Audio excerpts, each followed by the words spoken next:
মা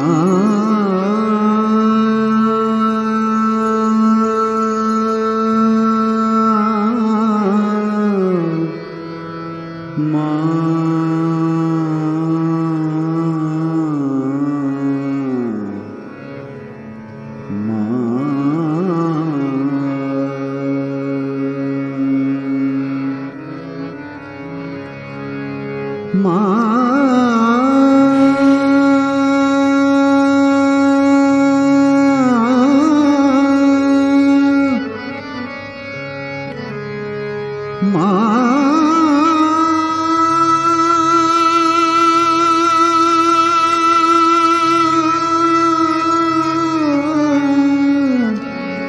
মা মা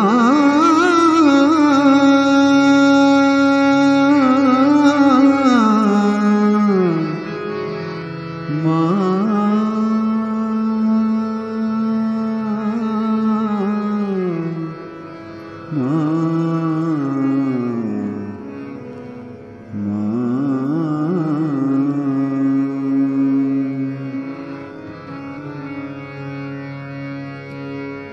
আমার মা তুমি তারা, আমার মা তুমি তারা, তুমি ত্রিগুণ ধরা পরাত্পরা, ত্রিগুণ ধরা পরাত্পরা, মা তুমি তারা, আমার মা তুমি তারা। আমি জানি গো মা দিন দয়াময়ী, আমি জানি গো মা দিন দয়াময়ী, তুমি দুর্গমেতে দুঃখ হরা, দুর্গমেতে দুঃখ হরা, মা তুমি তারা, আমার মা তুমি তারা।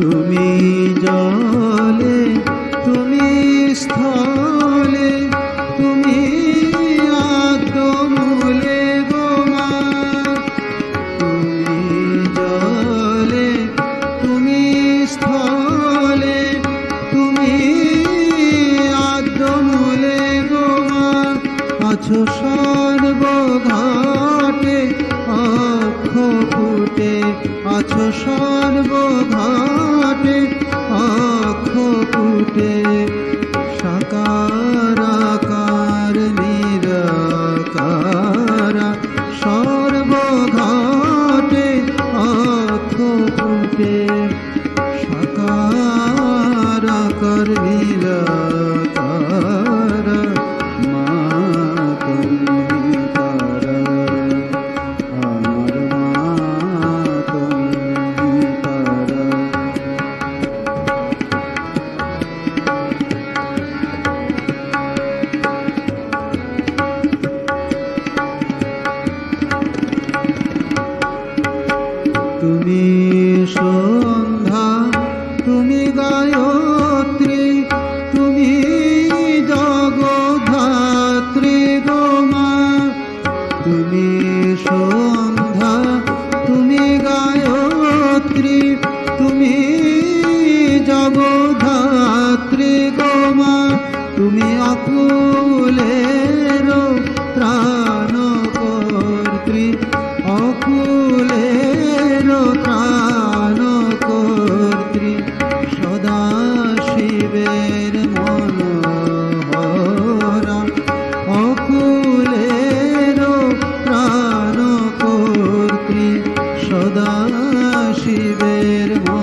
জানি গো মা। দেবী প্রসন্ন বদনে করুণাবতারে দিব্যজ্বল দ্যুতিময়ী ত্রিজগজ্জনেত্রীম কল্যাণকারিণী বরা ভয়দানশীলে মাতর বিরাজ সততম মম হৃষরোজে মাতর বিরাজ সততম মম হৃষরোজে। শারদায় নারী জাগরণের সমস্ত সভ্যগণকে, আমার সদস্যগণকে আমার আন্তরিক শ্রদ্ধা নমস্কার জানাই আর কৃতজ্ঞতা জানাই। আমাকে মায়ের অনুধান করার একটা সুযোগ তারা দিয়েছেন, তো তাদেরকে আমার আন্তরিক কৃতজ্ঞতা জানাই। আর উপস্থিত যারা আছেন তাদের প্রত্যেককে আমার শ্রদ্ধা নমস্কার জানাই। আমরা আজ সন্ধ্যায় মাতৃ অনুধান করব। আজকের যে প্রসঙ্গটি আলোচনা হবে সেটি জ্যান্ত দুর্গা। আমরা সবাই জানি স্বামী বিবেকানন্দ আমাদেরকে মা শারদাকে লক্ষ্য করে এই কথাটি বলেছেন। দুর্গা কথাটি তিনি উত্থাপন করেছেন মা শারদাকে লক্ষ্য করে। তো এটি আমরা তিনটে ভাবে আমরা আমাদের প্রসঙ্গটা এগিয়ে চিন্তন করতে পারি। একটি হলো যদি আমরা পৌরাণিক দৃষ্টিতে দেখি, একটি দুর্গার পৌরাণিক একটি কাহিনী। আর ২ নম্বর যেটি আমরা দেখব, আলোচনা করব, সেটি হলো সমসাময়িক দৃষ্টিতে বা ঠাকুরের দৃষ্টিতে তিনি যে দুর্গা, এটিও আমরা একটু প্রসঙ্গ করে নেব। তারপরে স্বামীজির এই দুর্গার যে বর্তমান বাস্তবায়ন করা, অর্থাৎ স্বামীজি কি জন্যে চেয়েছিলেন, মাকে বলেছিলেন, বা আমাদের বর্তমানে তাকে কিভাবে আমাদের জীবনে, সমাজ জীবনে তার চিন্তা ভাবনাগুলোকে কাজে লাগাবো এইরকম ভাবে। তো এখন আমরা দেখি, যদি সেই আগের ভাবনাটাই রাখি, দুর্গার কথা ভাবি, মা দুর্গার দিকে তাকিয়ে দেখতে গেলেই 10টা হাত লাগে, দশ প্রহরণ ধারিণী বলা হচ্ছে। তো আমাদের মায়ের তো 10টা হাত নেই, 2টো হাত আছে। তো সেই দুর্গার সাথে মিলিয়ে নেওয়াটা আমাদের জন্য একটু কঠিন হয়ে যায়, তখন মনে হয় কি। কিন্তু আমরা ওইভাবে বাহ্যিক রূপটা যদি একটু অনুধাবনে মনোনিবেশ না করে, মায়ের অভ্যন্তরীণ এর গূঢ় যে রহস্য, সেটি হলো শক্তি, সেই রূপটা যদি আমরা একটু কল্পনা করি, চিন্তা করি, তাহলে আমরা হয়তো আরো ভালোভাবে এটার মর্মটা বুঝতে পারবো। যদিও আমরা এই প্রসঙ্গ অনেক আলোচনা করেছি, সবাই আপনারাও শুনেছেন, তবে এই মায়ের প্রসঙ্গ না বারবার শুনতে আপনাদেরও যেমন হয়তো ভালো লাগে কিনা জানি না, আমার তো খুবই ভালো লাগে। মায়ের কথা বললেই একটু মনটা যেন একটু অন্যরকম হয়। তো আশা করি আপনাদেরও তাই। তো এই আমাদের যে সনাতন ঐতিহ্যের মধ্যে আমরা আছি, সেই সনাতন ঐতিহ্য আমাদের, তারা শক্তির আরাধনা করে, তারা রূপের আরাধনা করে, তারা আকারের আরাধনা করে, আবার নিরাকারেরও আরাধনা করে। সমস্ত কিছু নিয়ে আমাদের এই সনাতন ধর্ম। কাজেই আমাদের কাছে অনেক বড় স্পেস আছে। আমরা আমাদের মতো করে আমাদের ধর্মকে আত্মীকরণ করতে পারি। একই রকম ফুড সবাইকে সার্ভ করা হবে, ব্যাপারটা এরকম আমাদের সনাতনের মধ্যে নয়। তো সেই জন্য আমরা দেখি, আমরা এই যে সংসারে আছি, জাগতিক সংসারে, এই সংসারে আমরা আমাদের এই কতদিনের জগৎটাকে আমরা কি করে আরো সুন্দরভাবে করতে পারি, বা আমি সুন্দরভাবে গ্রহণ করতে পারি, সুন্দর করাটা থেকে আমি জগৎটাকে সুন্দরভাবে গ্রহণ করতে পারি, এটাও কিন্তু খুব দরকার আছে। না হলে হয় না। না হলে এই যে আমাদের এই ক্ষুদ্র জীবনের মধ্যে কষ্ট কষ্ট পেতে পেতে পেতে পেতেই আমাদের জীবনটা শেষ হয়ে যায়। টিক টিক করে আমরাও তো এগিয়ে যাই মৃত্যুর দিকে।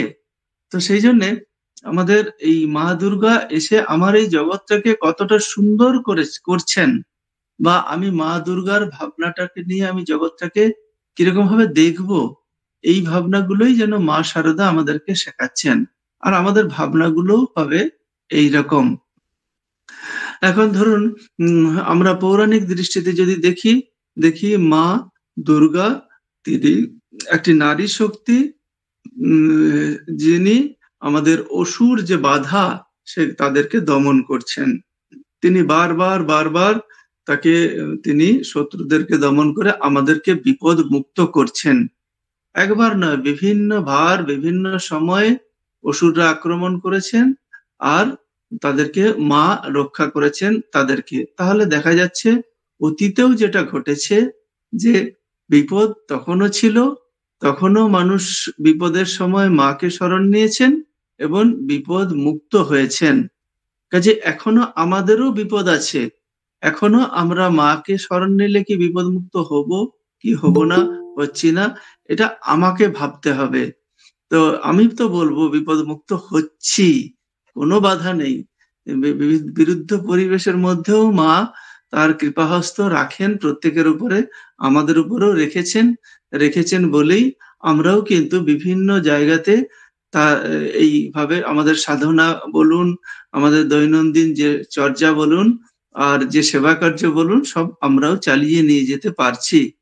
তো এটিও মায়ের কৃপা ছাড়া সম্ভব নয়। তো পৌরাণিক দৃষ্টিতে আমরা কি দেখি যে সেই আদিকাল থেকেই যে বিপদ মুক্ত করছেন মা, এবং তখন কি করা হচ্ছে যে মায়ের শরণ নেওয়া হচ্ছে। কিন্তু প্রশ্ন তো আসেই যে তাকে স্ত্রী রূপে গ্রহণ করা হয়েছে, স্ত্রীর শরীর কি, কিন্তু আমরা যে সমাজে বাস করি তখন সমাজের দিকে তাকাই, তখন কিন্তু পুরুষ শাসিত সমাজ বেশি মনে হয়। কিন্তু স্ত্রী শক্তি সেইভাবে প্রকট ভাবে নয়, প্রচ্ছন্ন ভাবে কাজ করছে, প্রকট ভাবে কাজ করছে না। আমরা সাম্প্রদায়িক ঘটনাগুলো যদিও দেখি, সাময়িক দৃষ্টি 24 পরগনার দিকেও যদি দৃষ্টি রাখি, দেখবো যে কিরকম ভাবে আসরিক শক্তি তার রূপ তিনি গ্রাস করছে। এবং সেখানেও দেখি আমাদের যে নম্র শক্তি, যেটি বিনম্র ভাবে আছে, সেই শক্তিও কিন্তু কাজ করতে শুরু করেছে। তো এইরকম ভাবে আমরা দেখছি মাতৃরূপকে নেওয়া হয়েছে।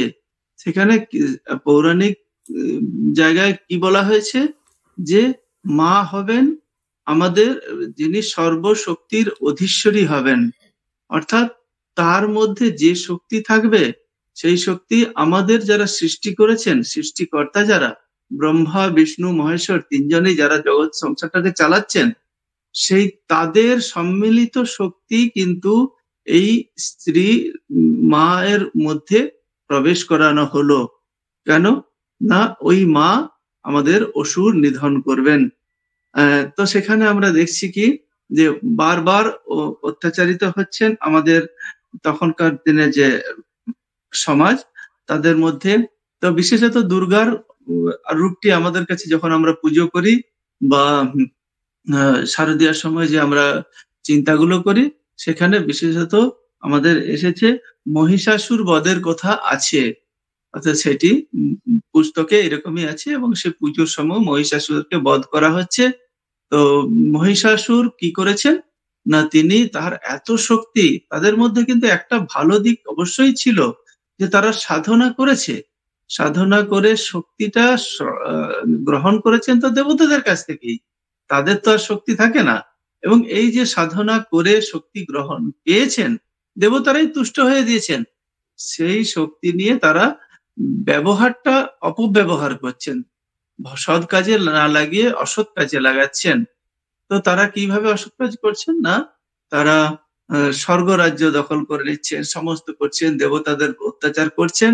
তখন দেবতারা কোথায় যাবেন, ছুটতে ছুটতে গিয়ে ব্রহ্মার কাছে, সৃষ্টিকর্তা ব্রহ্মার কাছে যাচ্ছেন, এবং ব্রহ্মা তাদেরকে তাদের সমস্ত সমস্যার কথাগুলো শুনে তিনি বললেন, একে তো আমরা একা হবে না, চলো আমরা হর এবং হরি যেখানে আছেন, অর্থাৎ শঙ্কর, শিব এবং ভগবান নারায়ণ যেখানে আছে তাদের সাথে আলোচনা করি, তাদের কাছে যাই। তো সেখানেও আমরা দেখছি যে সবাই মিলে তো ওরা গেলেন, দেবতাদের কাছে গেলেন, গিয়ে শিবের কাছে এবং নারায়ণের কাছে গেলেন। তারা যখন এইগুলো সব শুনছেন, তখন শুনতে শুনতে শিব তো এত ক্রোধান্বিত হয়ে যাচ্ছেন যে এই এত অত্যাচার এখানে হয়, এটাও কি সম্ভব বলে তিনি যেন প্রচন্ড ক্রোধে তার মধ্যে, শরীরের মধ্যে তেজ এসে যাচ্ছে, এবং সেই তেজ থেকে দেখা যাচ্ছে যে একটি তেজ পুঞ্জ থেকে একটি নারীর মূর্তির আবির্ভাব হচ্ছে। এখানে আমরা একটা কথা লিঙ্ক একটু করে নিতে পারি, খারাপ হবে না, যে তেজ থেকে একটি নারী মূর্তি হচ্ছে। ঠাকুর যখন তার দর্শন হলো, ব্যাকুল ভাবে দক্ষিণেশ্বরে মা কালীকে প্রার্থনা করছেন, সেখানে কিন্তু আমরা কি দেখছি যে তিনি যখন আর সইতে পারছেন না, মা তুই দেখা দে, তা না হলে আমি এখনই এই খড়গ দিয়ে আমি নিজেকে শেষ করে দেব। যখন তিনি এইরকম দেখলেন, বললেন, তখন দেখা যাচ্ছে একটি তার তিনি সমাধিতে চলে যাচ্ছেন, অজ্ঞান হয়ে যাচ্ছেন, ভাবে চলে যাচ্ছেন, এবং তারপরে যখন ফিরে আসছেন তিনি কি বলছেন, এক জ্যোতির সমুদ্রে প্রবেশ করলাম, জ্যান্ত চেতন সমুদ্র। তো এই যে এইখানেও দেখছি যে শিবের কাছ থেকে তিনি সেইরকমই একটা শক্তির প্রকাশ পাচ্ছে। তাহলে পুরাণের যে শক্তির কথা আমরা উল্লেখ পাই, সেই শক্তিও এখন ঠাকুরের কাছে, রামকৃষ্ণের কাছে ধরা দিয়েছেন, এবং তিনি দক্ষিণেশ্বরের মূর্তির আড়ালে অবয়বের মধ্যে সেই শক্তির কাজ করছেন। তাহলে সেই শিবের সেই শক্তি কিন্তু স্ত্রী মূর্তি, তিনি এলেন এবং তাকে একে একে নারায়ণও তার অস্ত্র দিলেন এবং ব্রহ্মাও তার দিলেন, সমস্ত দেবতারা তাকে অস্ত্র দিয়ে সাজিয়ে দিলেন। 10টা হাত, 10টা শস্ত্র এবং অস্ত্র বলা হয়, সমস্ত কিছু দিয়ে তাকে সুসজ্জিত করে দেওয়া হলো। তাহলে দেখা যাচ্ছে সমস্ত দেবতাদের সম্মিলিত শক্তির রূপ হচ্ছে আমাদের মা দুর্গা। তো সেই দুর্গা, তারপরে ওখানে কাহিনীর মধ্যে আছে, তিনি হুঙ্কার দিচ্ছেন। যখন হুঙ্কার শুনে মহিষাসুর দেখছেন যে আরে তার হুঙ্কারে যেমন এখানে সুনামি হয়ে গেলে সারা ইয়ে কেঁপে যায়, সেরকম একটা সুনামির মতো যেন একটা হুঙ্কার তেজ, সেই হুঙ্কারে মহিষাসুরের যেন টনক নড়েছে। কে এরকম ভাবে হুঙ্কার দিল, যার এরকম যে ত্রিভুবন কেঁপে যাচ্ছে। তখন তিনি তার চেলাদেরকে পাঠালেন এবং তারা একে একে যেই আসছে তাদেরকে মা শেষ করে দিচ্ছেন। শেষে দেখা যাচ্ছে যে মহিষাসুর আসছে এবং মহিষাসুরকেও মা বধ করছেন, এবং মহিষাসুর ঘন ঘন তার রূপ বদলাচ্ছে, এবং রূপ বদলালে কি হবে, মায়ের কাছে সেটিও ধরা পড়ে যাচ্ছে। তিনি, মা কিন্তু বুঝতে পারছেন যে এই রূপটাতে মহিষ আছে, ওই অসুর আছে, মহিষাসুর আছে।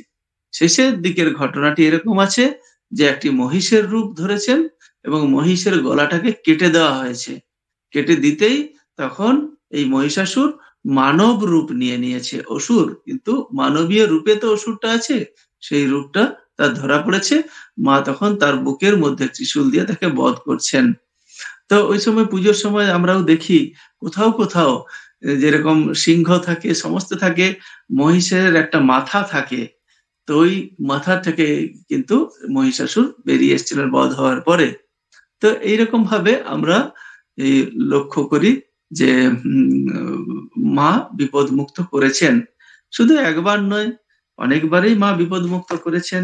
এরকম ভাবে আছে বিভিন্ন মধু কৈটব, তারাও কিন্তু অত্যাচার করেছে, তারাও স্বর্গরাজ্য তো দখল করেইছে বা দেবতাদেরকে উৎপাদিত করেছে। সেই সময় কিন্তু মা তাদেরকে বধ করেছেন, বধ করে বিপদ মুক্ত করেছেন। পরবর্তীকালেও আমরা দেখি যে শুম্ভ নিশুম্ভ রূপেও তিনি তাদেরকে বধ করছেন। সেই শুম্ভ নিশুম্ভ অসুর, তারাও কিন্তু এক একটা অসুরের বিশাল শক্তি, তাদেরকে সেই শক্তিকেও কিন্তু মা তা কিন্তু বধ করছেন, তাদেরকে শেষ করে দিচ্ছেন। তাহলে এইরকম করে বলার পরে তিনি আমাদেরকে বলছেন, ইত্থম যদা যদা বাধা দানবত্তা ভবিষ্যতি তদা তদা অবতীর্যাহম করি তদা তদা অবতীর্যাহম করিষ্যামি অরিসংশয়ম। সেই যখনই এরকম দেবতা অসুররা দানবরা আমাদেরকে অত্যাচার করবেন, তখনই আমি এসে তোমাদেরকে রক্ষা করব। এটি চণ্ডীর মধ্যে আমরা পাই এবং মায়ের আশ্বাসবাণী, সেই আশ্বাসবাণী এখনো কাজ করে যাচ্ছে। সেই আশ্বাসবাণী কিভাবে কাজ করছে সেটি আমরা মা শারদার দিকে আমরা দেখতে পাচ্ছি। মা শারদারকে আমরা দেখছি যে ওই একই শক্তি ঠাকুর যে যে তেজপূর্ণ যে মূর্তি, দুর্গা মূর্তি, যাকে ব্রহ্মা বিষ্ণু মহেশ্বর সবাই শক্তি দিয়ে তাদেরকে মাকে সৃষ্টি করলেন, সেই একই শক্তি প্রকাশ আমরা দেখছি, ঠাকুর দেখছেন এই দক্ষিণেশ্বরে মূর্তির মধ্য থেকে। তিনি তার প্রকাশ তিনি সব ভাবে পাচ্ছেন, দেখছেন পায়ের, তিনি হাঁটছেন, কথা বলছেন, খাচ্ছেন, মা ঠাকুর তিনি দেখতে পাচ্ছেন। তাহলে সেই একই শক্তি তাকে তিনি কি বলছেন, আদ্যা শক্তি, আদ্যা শক্তি তাকে নাম দিচ্ছেন। ভব, এই ভব রোগকে, ভব তারিণী, ভব যে ভব সমস্যা যারা আছে, ভব রোগ থেকে, ভব সাগর থেকে আমাদেরকে উদ্ধার করেন, পারে নিয়ে যান। তো এইরকম ভাবে আমরা কিন্তু দেখছি মা এই কাজ করে যাচ্ছেন ঠাকুর, এটা এরকম ভাবে ঠাকুরের মধ্যে ধরা দিচ্ছেন সেই একই শক্তি। তা এখন প্রশ্ন আসে, তাহলে একই শক্তি ঠাকুরের মধ্যে যদি ধরা দিলেন, তাহলে মায়ের কি দরকার ছিল? মায়ের তো দরকার ছিল না, তো মাকে কেন করলেন, রেখে গেলেন? তো কারণ কি, ওই যে অসুরগুলো যারা ওই সময় অস্ত্র শস্ত্র নিয়ে ধরা দিয়েছেন, আমাদেরকে অত্যাচার করেছেন, তারাই কিন্তু পরবর্তীকালে তারা বিভিন্ন এডিশন করেছে। আমরা যেরকম আমাদের ফোনের বিভিন্ন এডিশন থাকে, ল্যাপটপ কম্পিউটারের বিভিন্ন থাকে, বইয়ের বিভিন্ন এডিশন থাকে, তো সবাই তো এরকম ভাবে করে। তো অসুরগুলো তাদের এডিশন বদলাতে বদলাতে এখন আমাদের মধ্যে, একটি মানুষের মধ্যেই দুটো ভাবে তারা ঢুকে পড়েছে। এক হচ্ছে দৈবী ভাবে লীলা করছে দেবতারা, আর আসরিক ভাবে এই মানুষের মধ্যে লীলা করছে অসুররা। তারা কিন্তু শেষটা একবারে হয় না, শেষ একবারে হলে কিন্তু এই জগতের লীলা চলবে না। প্রকৃতিকে চালাতে গেলে, লীলা পুষ্টাই করতে গেলে এরকম জটিলা কুটিলাও দরকার হয়, তা না হলে হয় না। তো সেই জন্য তার লীলা তিনি ভালো জিনিসও যেমন করবেন, খারাপ জিনিসও করেছে। একরকম ভালো হতে পারে না, আলো দিয়ে পুরো থাকলে আমরা আনন্দ পাবো না। আলো অন্ধকার, আলো আধার দুটো থাকলেই আমাদের জীবনটি মধুময় হয়। রোদ বৃষ্টিও যেমন দরকার হয়, আলো আধার দরকার হয়, সেই রকম ভাবে আমাদের জীবনে ভালো মানুষ খারাপ মানুষ দুটোই থাকবে। খারাপ মানুষগুলো অসুরের পর্যায়ে পড়ে যায়, আর ভালো মানুষগুলোই দেবতার পর্যায়ে পড়ে যায়।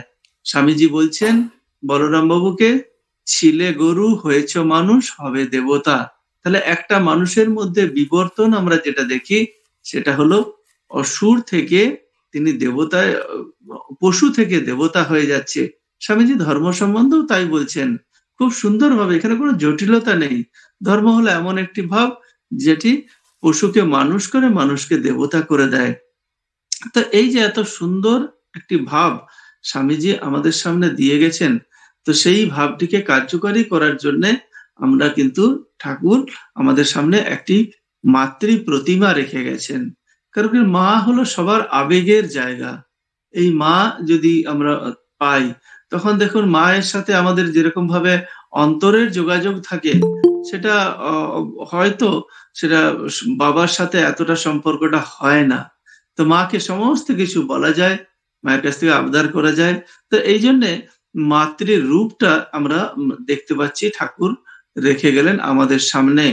তিনি তাকে, এবং তিনি বলছেন তার মধ্যে যে সেই শক্তিটা আছে, সেই শক্তির প্রকাশ তিনি ঠাকুর নিজে বলছেন, নিজে সেটা করে দেখাচ্ছেন। বলছেন কিরকম ভাবে? তিনি বলছেন সারদা সরস্বতী জ্ঞান দিতে এসেছে। তাই আমাদের মধ্যে আসরিক শক্তি আর দৈবী শক্তির জ্ঞান যদি আমাদের না থাকে, এই চেতনা যদি না আসে, তাহলে আমাদের উন্নতি কোনোদিন হবে না। সংস্কারের মধ্যে, কুসংস্কারের মধ্যে, ধর্মকে হেসেলের মধ্যে রেখে দিলে কিন্তু আমাদের হৃদয়ের বিকাশ হয় না।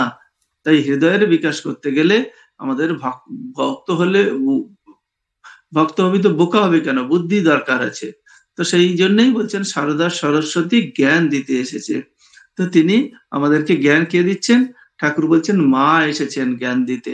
তাহলে একটা জায়গায় দেখা যাচ্ছে মায়ের সম্বন্ধে ঠাকুর বলছেন তিনি জ্ঞান দিচ্ছেন। 2 নম্বর কি বলছেন? ও আমার শক্তি, ও কি যেছে? তাহলে ঠাকুর মায়ের সম্বন্ধে বলছেন ও আমার শক্তি।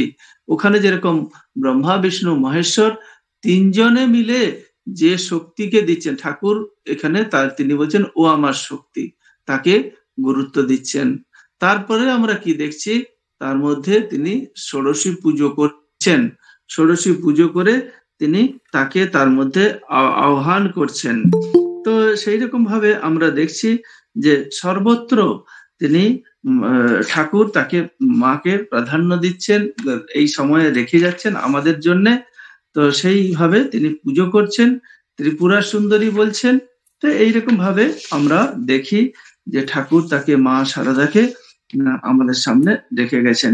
তো এখন দেখছি তিনি ষোড়শী পুজো করার সময় কি হয়েছে সেখানে, এটি একটি বিশেষ, যেমন মা কালীর পুজো করা হয় ঠিক একই ভাবে তিনি মা শারদার ষোড়শী পুজো তিনি ওখানে করছেন। তারপরে তিনি সেখানে প্রণাম মন্ত্রে ওখানে মাকে আহ্বান করছেন যে ষোড়শী পূজার সময়, হে মা তো ত্রিপুরা সুন্দরী সর্বশক্তির অধীশ্বরী মা তো, এর শরীর মনকে পবিত্র, এর মধ্যে আবির্ভূত হয়ে এর শরীর মনকে পবিত্র করে জগতের কল্যাণ করো। সেখানেও দেখছি ঠাকুরের প্রার্থনার মধ্যেও আছে যে হে মা তো সর্বশক্তির অধীশ্বরী ত্রিপুরেশ্বরী, তো ত্রিপুরা সুন্দরী সেখানে বলা হচ্ছে। তো সর্বশক্তির অধীশ্বরী হলেন তিনি। ওখানে দুর্গাও মধ্যেও যেরকম তিনি সর্বশক্তির অধীশ্বরী, এখানেও ঠাকুর কিন্তু বলছেন সর্বশক্তির অধীশ্বরী। আর কি বলছেন? তিনি ত্রিপুরা সুন্দরী। ত্রিপুরা সুন্দরীর একটা বিশেষ রূপ, সেটা কি রূপ না, তিনি ত্রিপুরা সুন্দরীর রূপে অবস্থান করে, রূপ ধারণ করে তিনি এক সময় ওই মা দুর্গা কামাসুরকে বধ করেছিলেন। শুধু মধু কৈটব মহিষাসুর শুম্ভ নিশুম্ভ বধ নয়, কামাসুরকে একবার বধ করেছিলেন। তো এই ত্রিপুরা সুন্দরী রূপ ধরে, যে এই যে জগতে আমরা বাস করি এখানে কামাসুরেরও প্রভাব খুব চলে, তাই তিনি বোধহয় ত্রিপুরা সুন্দরীর আহ্বান করেছেন। তারপরে কি বলছেন? এর শরীর মনকে পবিত্র করে জগতের কল্যাণ করো। তাহলে এখানেও কিন্তু মাকে তাহলে তিনি জগতের কল্যাণের জন্য ঠাকুর রেখে গেলেন। তো এইভাবে আমরা দেখছি। তো এরপরে আমরা কি দেখি যে ঠাকুর তার মধ্যে জগতে সর্বশক্তির পেলাম, কল্যাণ করার জন্য পেলাম, ত্রিপুরা সুন্দরী পেলাম, তাহলে আর তিনি জগতের কল্যাণ করবেন। এই গেল ঠাকুর তাকে এইভাবে দেখছেন। আর কি দেখছেন যে ওখানে তিনি হৃদয়কে সাবধান করছেন, ওরে ও কি যেছে, ওকে সাধারণভাবে দেখিস না, ও ব্রহ্মা বিষ্ণু, ও যদি ফোর্স করে রক্ষা পেলেও পেতে পারিস, ও যদি ফোর্স করে ব্রহ্মা বিষ্ণু মহেশ্বরের 7 দিনেই তোকে রক্ষা করে। তাহলে ঠাকুর অজান্তেই আমাদেরকে বলে দিচ্ছেন, সাবধান করে দিচ্ছেন যে এর মধ্যে সর্বশক্তি ব্রহ্মা বিষ্ণু মহেশ্বরের শক্তি এর মধ্যে বিরাজ করছে। তাহলে ওই মায়ের মধ্যে 3টে শক্তি কাজ করছে, এটি ঠাকুর বলছেন।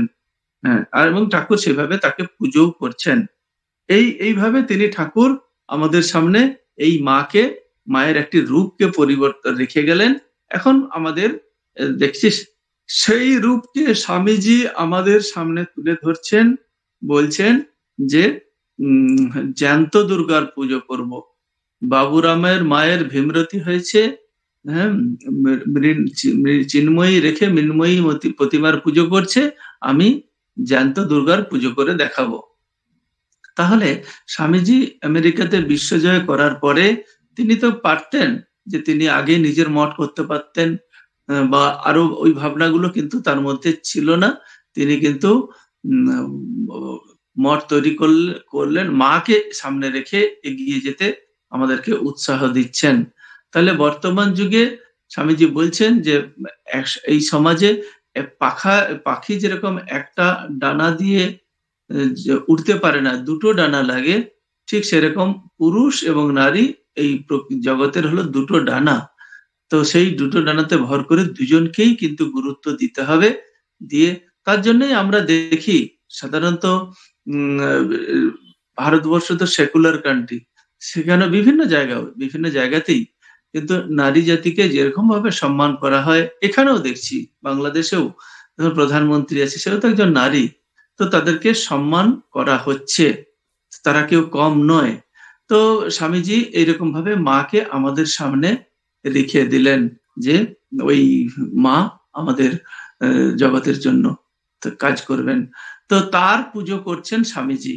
তার মধ্যে কেন তাহলে স্বামীজি পুজো করছেন মায়ের? না, ঠাকুরই যাকে দেখিয়ে দিয়ে গেছেন, বলে গেছেন যে এই হলো সেই একই শক্তির মধ্যে দিয়ে কাজ করছে। তাহলে মায়ের মধ্যে কি সেই শক্তি কাজ করছে? এখন আমাদের ভাবনা, যদি করছে তাহলে কিভাবে করছে? মায়ের মধ্যে সেই গুণগুলো কি আছে? যে গুণগুলো আমরা দেখতে পাই যে মহিষা দেবী দুর্গার মধ্যে যে গুণগুলো আমরা দেখি, সেই গুণগুলো কি এই কালে আমাদের মা শারদার মধ্যে আছে? সেগুলো আমরা একটু ভাববো। দেখা যায় যে ওখানে যেমন দুর্গার মধ্যে আমরা যে গুণগুলো দেখি, এখানেও কিন্তু মা শারদার মধ্যে সমস্ত সেই গুণগুলোর প্রকাশ আমরা বিভিন্নভাবে দেখতে পাই। চণ্ডীর আলোকেও তিনি দেখা যাচ্ছে মা এবারে রূপ ঢেকে এসেছেন তিনি জগতের কল্যাণের জন্য। তার আর 10টা হাত নেই, কিন্তু তার শক্তির অভাব নেই, তার মধ্যে প্রচন্ড শক্তি আছে, যে শক্তির প্রকাশ আমরা দেখতে পাই বিভিন্ন সময়ে। কিভাবে দেখছি? যদিও নম্র, সেগুলো তার আর সেই খড়গ লাগছে না, তার সুদর্শন চক্র লাগছে না, কিন্তু এখন সেই শক্তিগুলো থেকেও তারও যে শক্তি তিনি নিয়ে এসছেন, সেটা হলো তার মধ্যে মৃদুভাষী, মৃদু না, তিনি যেন আড়ালে থেকে সেই শক্তির প্রকাশ দেখাচ্ছেন। তার মধ্যে আমরা মায়ের মধ্যে কিন্তু এটা পাই সব সময়। তিনি স্বামীজির সাথেও কথা বলছেন, স্বামীজির সাথে কথা বলবেন, ঘোমটা দিয়ে কথা বলছেন। তিনি যেন নিজেকে আড়ালে লুকিয়ে রেখেছেন। তো এখন কেন লুকিয়ে রেখেছেন? দরকার ছিলেন না। কেন দরকার? তো এই জন্যই তিনি যে রূপ ঢেকে এসেছেন। স্বামীজি যখন বিদেশ থেকে ফিরে এলেন, লম্বা হয়ে প্রণাম করলেন, সাষ্টাঙ্গ প্রণাম। তখন স্বামীজি যখন কথা বলতে বলতে এক সময় এলো, স্বামীজি বলছেন, আমার চিন্তা হয় যে ভাবনাগুলো বিদেশে যতটা ঠাকুরের ভাব প্রচার করতে ভেবেছিলাম ততটা হচ্ছে না। তখন মা এগিয়ে এলেন স্বামীজির মতন বেদান্ত সিংহ যাকে বলা যায়, সারা পৃথিবীকে কাঁপিয়ে দিয়ে এলেন। সারা বিশ্বের যে বিজ্ঞান চেতনায় চেতায়িত যে মানুষ, বৈজ্ঞানিকদেরকেও তিনি বেদান্তের আলো শিখিয়েছেন। নিকোলা টেসলা থেকে শুরু করে জামশেদজি টাটা, তাদের সমস্তকে তিনি উদ্বুদ্ধ করেছেন। তো সেই বেদান্তের আলো দিয়ে রকফেলারকে, তো সবাইকে তিনি উদ্বুদ্ধ করেছেন। সেই স্বামীজি এসে মায়ের কাছে যখন তার কষ্টের কথা বলছেন, মা তখন তাকে বলছেন যে বাবা তুমি চিন্তা করো না, ঠাকুরের কৃপায় সব ঠিক হয়ে যাবে। তখন স্বামীজি বললেন, না না না না, তোমার আশীর্বাদে সব ঠিক হবে। স্বামীজি কিন্তু বললেন, স্বামীজিকে মাকে থামিয়ে দিলেন, তোমার কৃপা কটাক্ষে লক্ষ বিবেকানন্দ তৈরি হতে পারে। এখানে একটা ভাবার কথা। স্বামীজি যেখানে তিনি সারা জগতের এখন শীর্ষে অবস্থান করছেন, তার নাম যশ বিদ্যা, তার ধর্ম যে প্রচার করেছেন সব দিক দিয়ে, সেই স্বামী বিবেকানন্দ মায়ের কাছে এসে বলছেন তোমার কৃপা কটাক্ষে, তিনি ঘোমটা অবগুণ্ঠনবতী, তাকে বলছেন যে তোমার কৃপা কটাক্ষে লক্ষ লক্ষ বিবেকানন্দ তৈরি হতে পারে। তাহলে এই মায়ের মধ্যে নিজের শক্তিকে ধারণ করে রাখার ক্ষমতা ছিল, লুকিয়ে রাখার ক্ষমতা এটা ছিল। ঠাকুরের মধ্যে মুহূর্ত মুহূর্ত মুহূর্ত মুহূর্ত সমাধিস্থ হচ্ছেন, লোকে মাকে অতি সাধারণভাবে দেখছেন। আমাদেরকে কেউ একটু নেগলেক্ট করলেই আমরা ভীষণ কষ্ট পাই, আমরা ডিপ্রেসড হয়ে যাই। যে বন্ধু আমাকে ফোন করার কথা ছিল ফোন না করলো, তো তখন আমরা ভাবতে শুরু করে দিই, মনটা কেন ফোন করলো না, সে কি আমাকে অবজ্ঞা করলো, আমার কেন ইয়ে হচ্ছে। এইভাবে নিজেরাই নিজের মনের মধ্যে আমাদের কাছে কিন্তু আমরা নিজেদেরকে হিপনোটাইজ করতে শুরু করে দিই। তাহলে এইরকম যখন যে আমাদের মনের অবস্থা, সেখানে মা শারদা কতটা অবজ্ঞা পেয়েছেন সমসাময়িক দৃষ্টিতে, এখন না, সেই সময় সেখানে কিন্তু মা শারদার দেখছি যে তিনি সব হজম করছেন। এদিকে আমরা কামারপুকুর জয়রামবাটির কথা জানি, সে লক্ষ্মী দিদি থেকে রামলাল দাদা থেকে শুরু করে সবাই মাকে কতভাবে কষ্ট দিয়েছেন, মা কিন্তু কোনো প্রতিবাদ করেননি।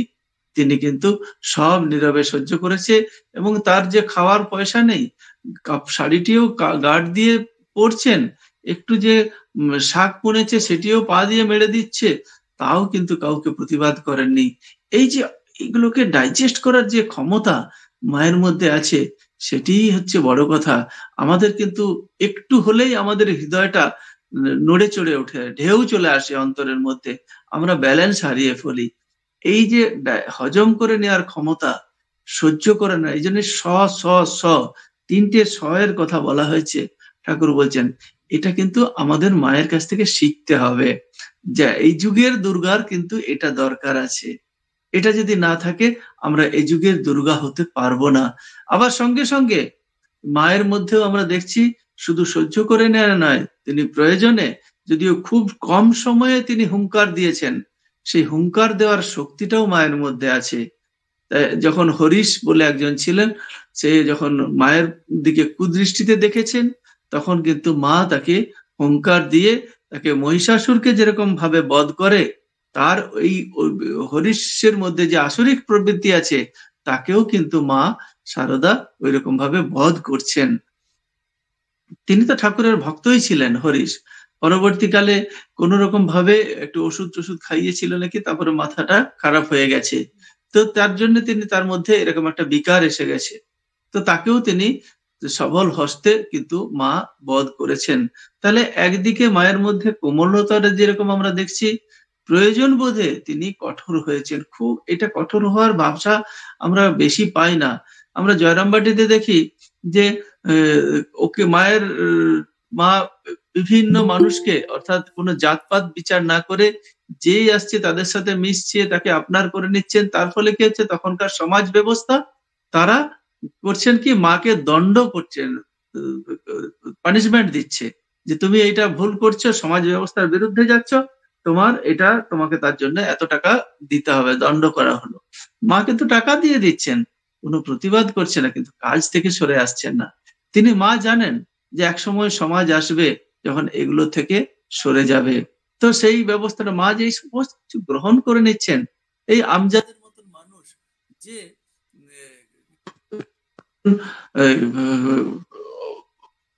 চুরি করছে, ডাকাতি করছে, তাকেও তিনি আশ্রয়, তিনি জানেন এটি এ ডাকাতি করে, চুরি করে, তাকেও তিনি আশ্রয় দিচ্ছেন। এটি কি তার গ্রহণ করার ক্ষমতা নয়? আপূর্যমানম অচলম প্রতিষ্ঠম সমুদ্র মাপ প্রবিশন্তি যদ্বৎ তদ্বৎ কামা যম প্রবিশন্তি তদ্বৎ সর্বে শশান্তি মাপনতি ন কামো কামি। তো এইরকম ভাবে সমুদ্র যেরকম ভাবে সমস্ত সমস্যাগুলো আসছে সমুদ্রের মধ্যে, সব নদী দিয়ে জল যাচ্ছে, সমুদ্র কিন্তু সবাইকে গ্রহণ করছেন, কোনো সময় তিনি কাউকে রিজেক্ট করছে না, বা বেলাভূমি ভেঙে যাচ্ছে না সমুদ্র। ঠিক সেরকম ভাবে মা জগতের যা কিছু সমস্যা আসছে, সব মানুষ আসছে, তাদেরকে গ্রহণ করছেন এবং সবাইকে শান্তভাবে তাদেরকে নিয়ে নিচ্ছেন। ডাকাত আছে রাস্তার মধ্যে, সেই ডাকাতকেও তিনি গ্রহণ করছেন, বাবা বলে আপনার করে নিচ্ছেন, ভাষা দিয়ে তিনি বধ করে নিচ্ছেন। এখন আর ভাষাও তো একটা অস্ত্র, এই ভাষাটা তো এই যুগে বড় অস্ত্র। এই যে আমাদের 32টা দাঁত আছে, এই দাঁতটা যে কত কাজে লাগে, এইটা যদি দেখিয়ে যান না, অনেক জায়গাতে সাকসেস চলে আসে। কোনো হাসি মুখ দেখাতেই হয়, তাহলে দেখবেন ভগবান যিশুর কথাটিও আপনি মানলেন, আর আপনার জীবনে সব সফলতাও চলে আসবে। যে কোনো সমস্যা হোক, যেন হাসতে হাসতে যদি গ্রহণ করেন, দেখবেন যে আমাদের অনেক সুরাহা হয়ে যায়। মা কিন্তু সেটা গ্রহণ করছেন। আবার মা ওই রেগে যাওয়ার ঘটনা খুব কম আছে। যেমন হরিশকে বললাম, আরেকবার এরকম ঘটনা আছে যে ওই উদ্বোধনে জব করছেন, সেই সময় পাশের বাড়িতে একটা চালা ঘরে, কুড়িয়ে ঘর থেকে মায়ের একজন মহিলা চিৎকার করছে। তখন কিন্তু মা স্থির করতে পারেনি, মায়ের গলার আওয়াজ বেরিয়ে এসছে, ওরে মিনসে মরে যাবে যে, বলে চিৎকার করেছেন। সেই চিৎকার শুনে ওই যে লোকটি ছিলেন পুরুষ, তিনি কিন্তু তার স্ত্রীকে ছেড়ে দিয়েছিলেন। তো এই যে ঘটনাগুলো দেখি, প্রয়োজনে রুখে দাঁড়ানো, না হলে শান্ত থাকা, এটাই কিন্তু একটা বিশাল শক্তি এই যুগের প্র্যাকটিক্যাল ভাবে কাজে লাগানোর জন্য মা কিন্তু এটা রেখেছেন। আমরা আর কি দেখি, দুর্গার মধ্যে বুদ্ধির কথা দেখি, বুদ্ধি রূপে না সংস্থিতা। মায়ের মধ্যে কি বুদ্ধি কম ছিল?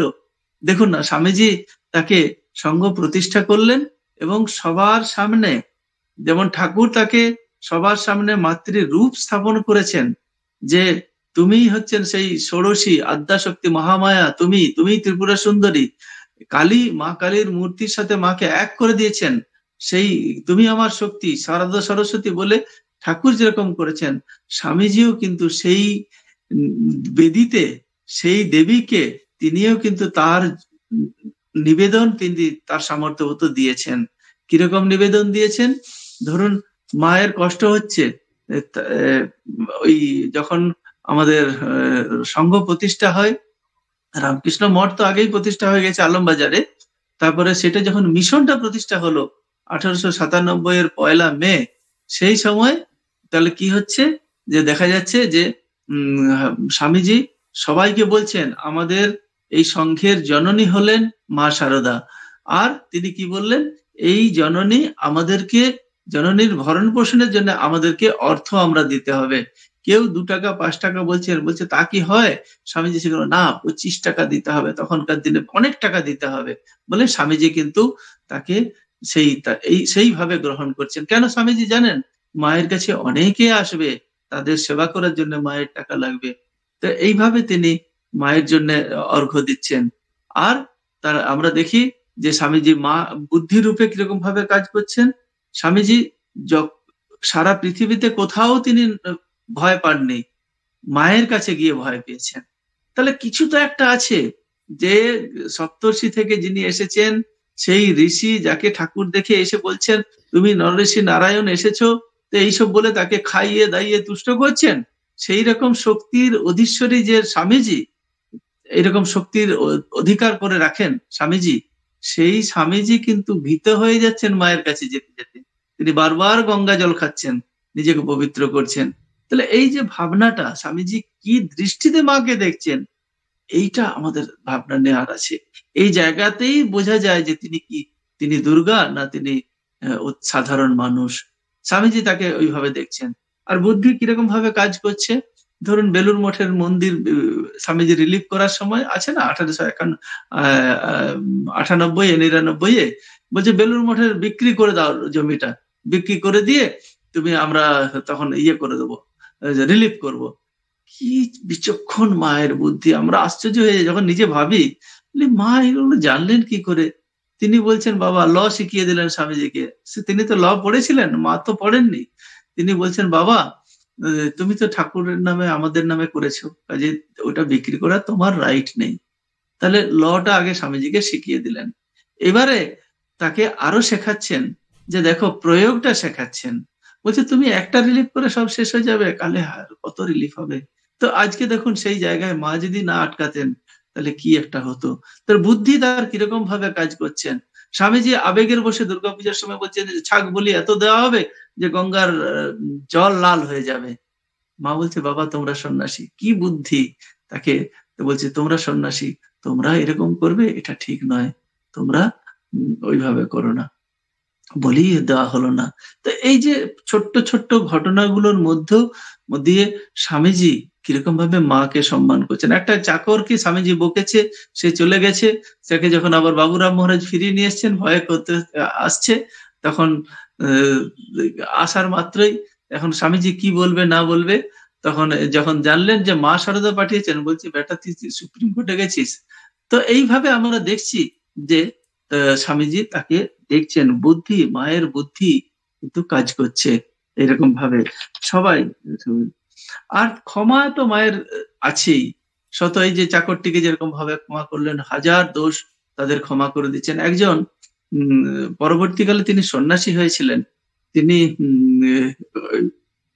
যখন ঘরে ছিলেন সেই সময় মায়ের কাছ থেকে মন্ত্র নিয়েছেন, আর বিভিন্ন ভাবে তাকে খারাপ কথা বলতে হয়, মানে খারাপ সঙ্গে মিশতে হয়, মিথ্যা কথা বলতে হয়, বা ঠিক ঠিক মায়ের উপদেশ পালন করতে পারছে না বলে তখন তিনি বললেন যে মা, আমি তো তোমার কথা মতো জীবন চালাতে পারছি না, আমি তোমার সন্তান বলে আমি ঠিক ঠিক নিজেকে মনে করছি না, আমি যেন মনের মধ্যে আমার একটা সংশয় আসছে, আমি ঠিক তোমাকে কষ্ট দিয়ে ফেলছি, এটি যে এই পথে যেন আমি না থাকি, এইভাবে তুমি তোমার মন্ত্র নিয়ে নাও।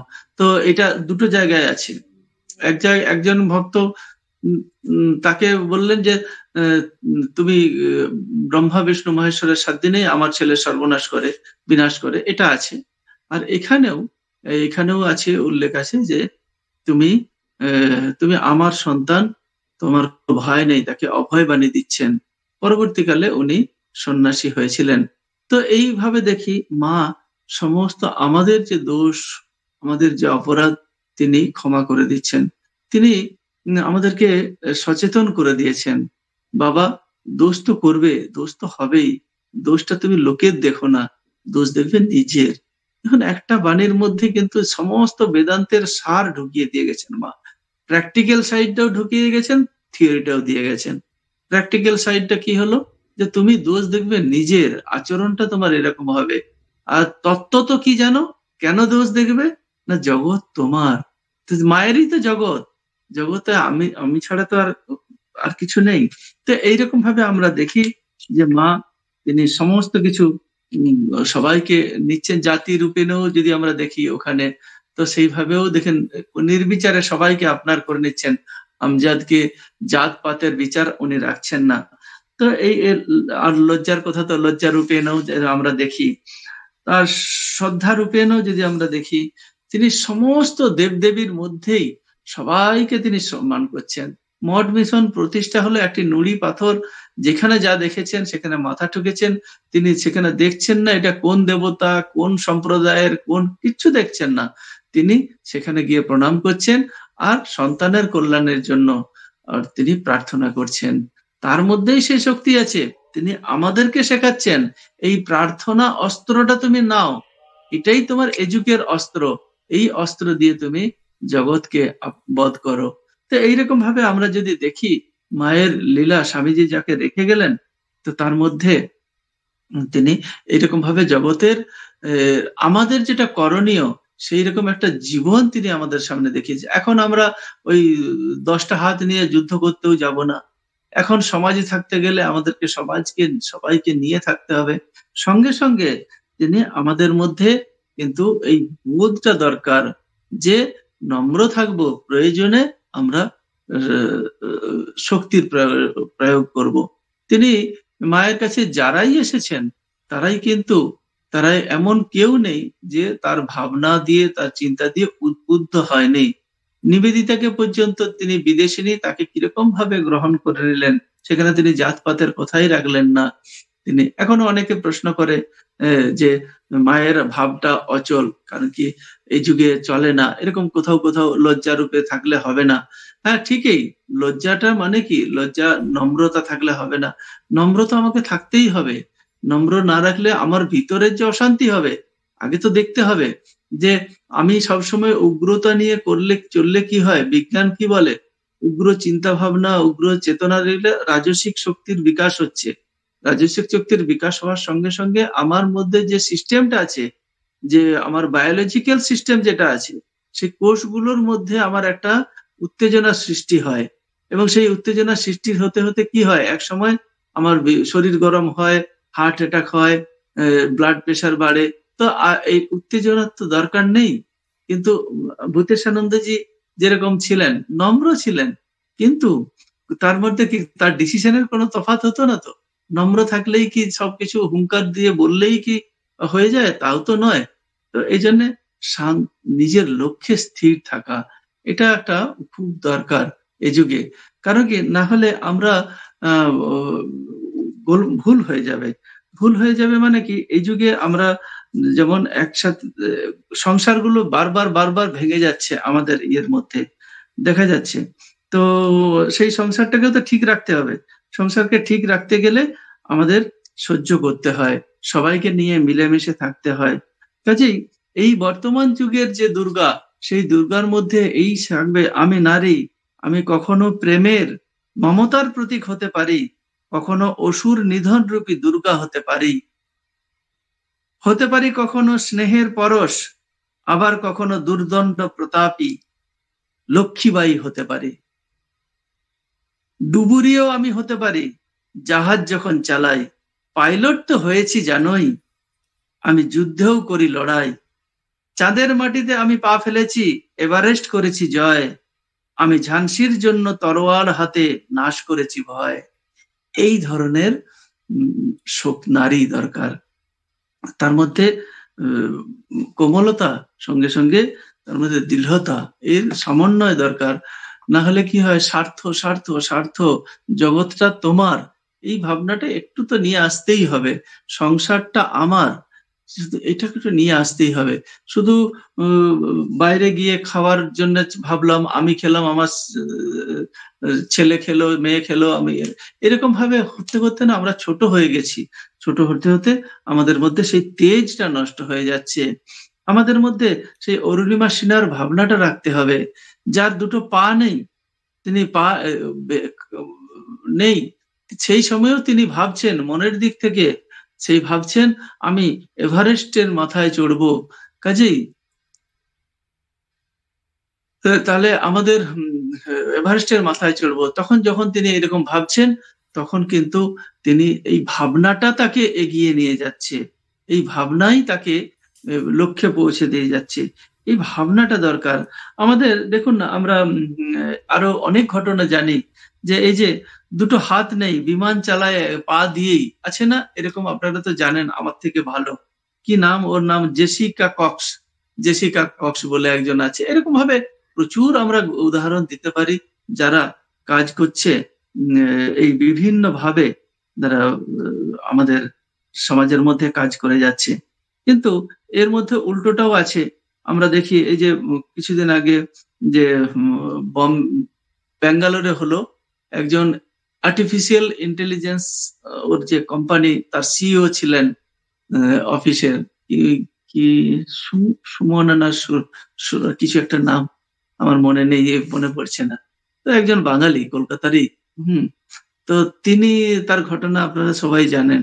সেটা কি বলবো, তিনি মাকে, তিনি ঠিক ঠিক মায়ের কাজ করেছেন। তাহলে মায়ের কাজ করলে তো তিনি নিজের সন্তানকে এরকম ভাবে হত্যা করে বাক্সের মধ্যে ভরতে পারতেন না। তো এই দুটো দিক, আসরিক শক্তি তার মধ্যে কাজ করেছে। এই জন্য মাকে খুব দরকার হয়। মা আমাদেরকে কোমল করবে ঠিকই, সঙ্গে সঙ্গে বুদ্ধিও দেবে। তিনি যে শারদা সরস্বতী, বুদ্ধি দেবে না এটা হয় না। বুদ্ধি দেবেন, তাকে ডাকতে হবে, বলতে হবে। প্রার্থনার অস্ত্র দিয়ে আমরা তাকে জয় করব, আমাদের ব্যাকুলতার অস্ত্র দিয়ে জয় করব, আমাদের প্রণাম অস্ত্র দিয়ে জয় করব, বিনম্রতার অস্ত্র দিয়ে জয় করব, মৃদু ভাষী হয়ে জয় করব, আমাদের প্রফুল্ল হয়ে অস্ত্র দিয়ে আমরা জগৎকে জয় করব। এইভাবে আমরা কিন্তু এইরকম দুর্গারই এই যুগে দরকার আছে। মা স্বামীজি এই জন্যই আমাদেরকে রেখে গেছেন। নিবেদিতার মধ্যে বিদেশিনীকেও তিনি গ্রহণ করে একসাথে খেতে পারবেন, কোনো তার বাধা থাকবে না। আর অতি জয়রামবাটিতে কামারপুকুরে তার কাপড় নেই বলে গার্ড দিয়ে পরেও তিনি দিন কাটাতে পারবেন। সমস্ত জায়গাতেই তিনি মানিয়ে নেওয়ার ক্ষমতাটা খুব দরকার। এই জন্যই বোধহয় এই দুর্গার খুব দরকার। এই জন্য স্বামীজি আমাদের কাছে জ্যান্ত দুর্গার পুজোর কথা বলেছেন। আমি একটা কবিতার মধ্যে থেকে বললাম যে আমি নারী, আমি কখনো প্রেমের মমতার প্রতীক হতে পারি। অবশ্যই সেটাকে মমতা তো মা তো মমতাময়ী, তিনিই তো আমাদের মমতা আমার মধ্যে যদি না থাকে, দয়া যদি আমাদের মধ্যে না থাকে, ভালোবাসা যদি আমার মধ্যে না থাকে, তাহলে আমি একটা এআই রোবটের সাথে আমার তফাৎ কি হলো? আমি হিউম্যান বিং, আমার মধ্যে সেই রকম মা হতে হবে যে মা তার সন্তানকে শেখাবে যে ভগবান তোমার হৃদয়ের মধ্যে আছে। ভগবান সেই বিশ্বাস নিয়ে যখন তিনি হার্ট অ্যাটাক হয়ে এই ব্লকেজ হয়েছে, 70% ব্লকেজ হয়ে গেছে। আপনারা তো ঘটনাটা জানেন, এটা গল্প নয় কিন্তু ঘটনা। 70% ব্লকেজ হয়ে গেছে। তো সেই সময় তাকে ডাক্তারকে যখন দেখানো হলো, বলছে যে ইমিডিয়েট ওকে অপারেশন করতে হবে, তা না হলে ও মারা যাবে। তারপরে তখন অপারেশন থিয়েটারে গিয়ে সমস্ত কিছু সেট ফেট করা হলো যখন, তখন ওইসব যাওয়ার আগে মেয়েটি তখন বলছে, বাচ্চা মেয়েটি 6-7 বছরের মেয়েটি বলছে ডাক্তারবাবুকে, ডাক্তারবাবু ভগবান মানেন না, বিশ্বাস করেন না।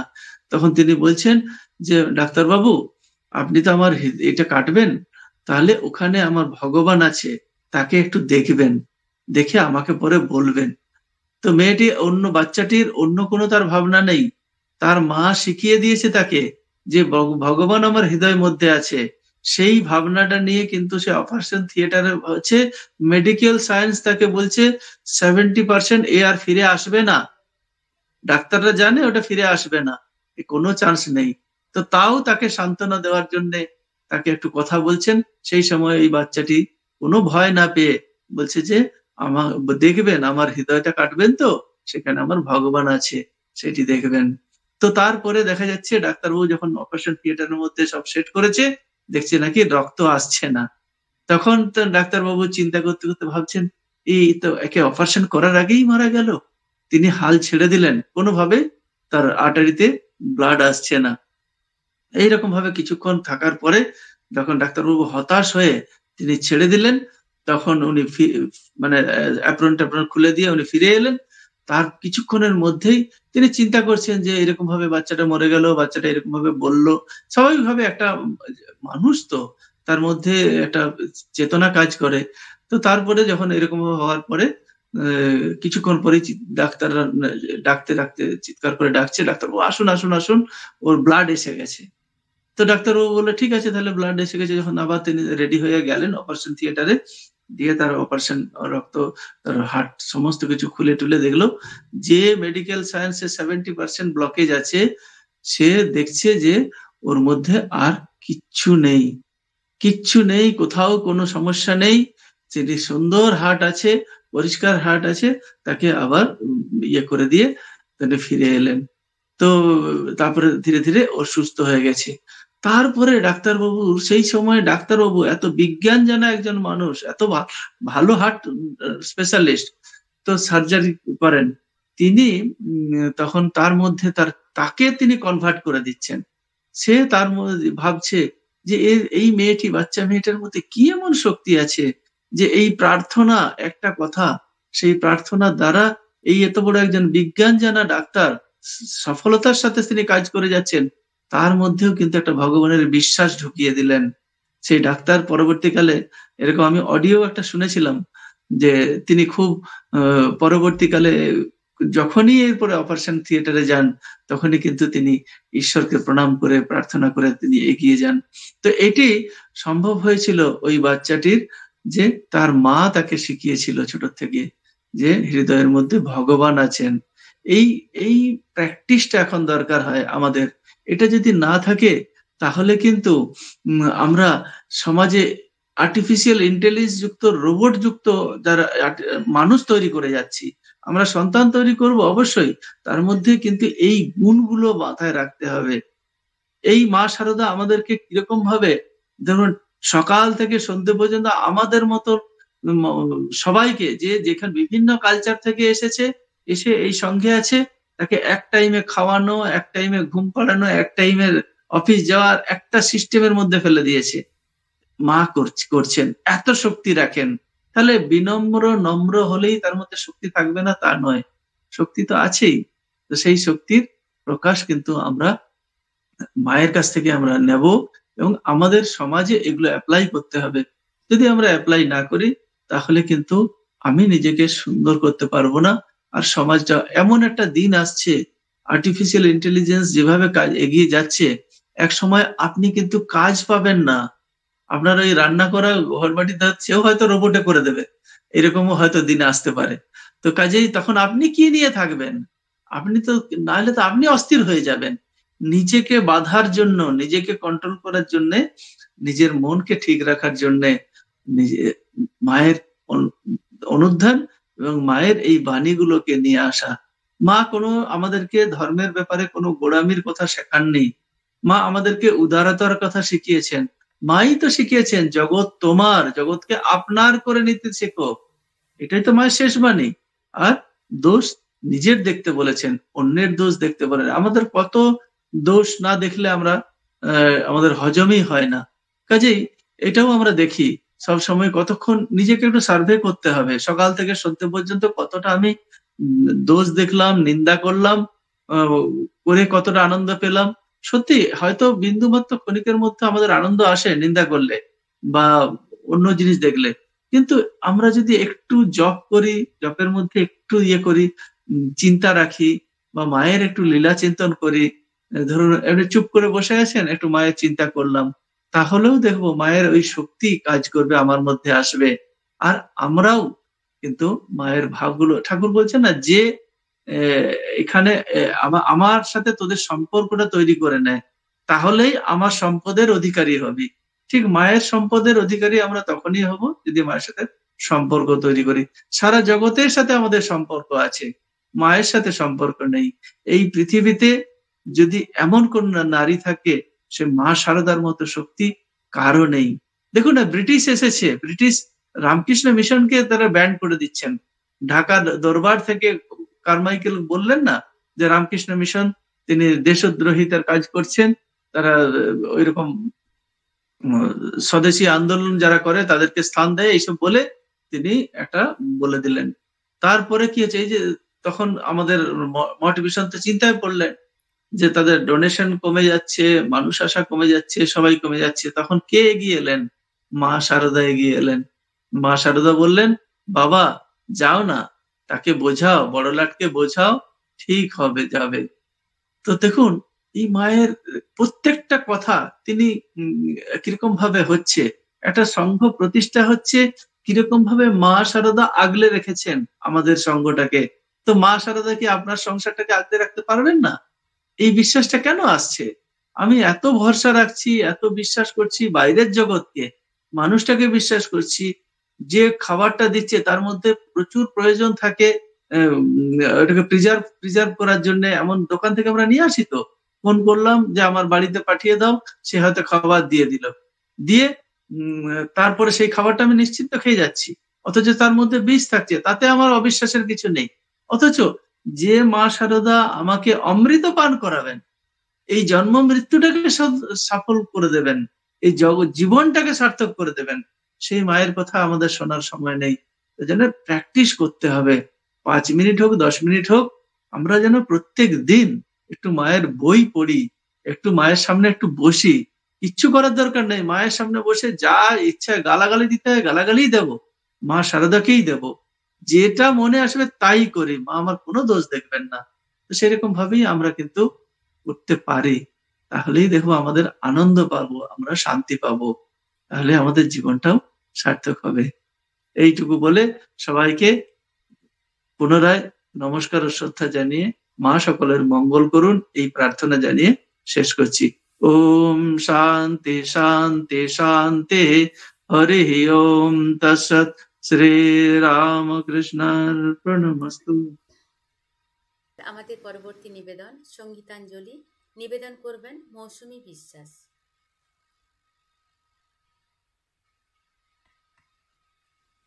শ্রী শ্রী ঠাকুর, শ্রী শ্রী মা ও স্বামীজি মহারাজজির চরণে ভক্তিপূর্ণ প্রণাম জানাই। মহারাজজিকেও আমার ভক্তিপূর্ণ প্রণাম জানাই। উপস্থিত সকলকে যথাযথ সম্মান জানিয়ে আমি একটি মায়ের গান নিবেদন করছি। আমি পূজব রামকৃষ্ণ চরণ, থাকবো মা তোর করে, আমি পুজব রাম কৃষ্ণ চরণ, থাকবো মা তোর কোলে। সংসারেরই ঘোর তিমিরে বসে না মুখে, সংসারেরই ঘোর তিমিরে বসে না মুখে। আমি পুজব রাম কৃষ্ণ চরণ, থাকবো মা তোর কোলে। তাও বিপদ যদি হয়, জানি থাকবে মা নিশ্চয়। তাও বিপদ যদি হয়, জানি থাকবে মা নিশ্চয়। তোমার কোলে তোমার ছেলে পরম নির্ভয়। তোমার কোলে তোমার ছেলে পরম নির্ভয়। আমি পুজব রাম কৃষ্ণ চরণ, থাকবো মা তোর কোলে। তোমার আঁচলের গেঁথে রাখো ব্রহ্মা বিষ্ণু শিবে। তল রসাতল পাতাল ভূতল, ডোরি নাবকারে। তোমার আঁচলের গেঁথে রাখো ব্রহ্মা বিষ্ণু শিবে। তল রসাতল পাতাল ভূতল, ডোরি নাগকারে। আমার পতন যদি হয়, জানি ধরবে মা নিশ্চয়। আমার পতন যদি হয়, জানি ধরবে মা নিশ্চয়।